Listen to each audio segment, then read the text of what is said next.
Rencana pengesahan RUU Pilkada saat ini tengah menuai kontroversi dan reaksi keras dari masyarakat.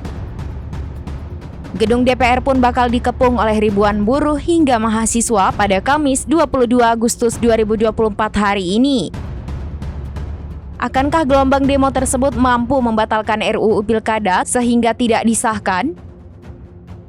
Aksi turun ke jalan ini menyikapi rapat kerja balik DPR RI yang diduga menganulir putusan Mahkamah Konstitusi pada Rabu 21 Agustus 2024. Partai Buruh dan Mahasiswa kompak menuntut agar DPR RI yang merupakan wakil rakyat tidak melawan hasil putusan MK yang telah diketok pada Selasa 20 Agustus 2024.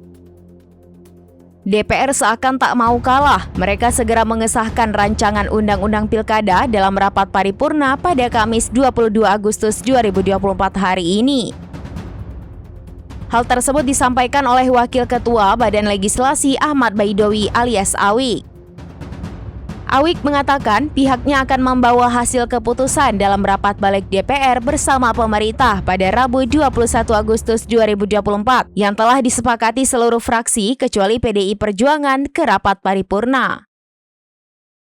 Adapun agenda pengesahan itu, kata Awik, sudah disepakati oleh Badan Musyawarah DPR.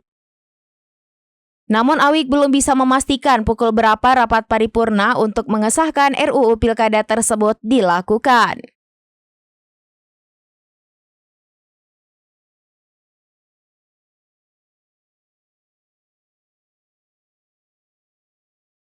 Download Tribun X sekarang, menghadirkan lokal menjadi Indonesia.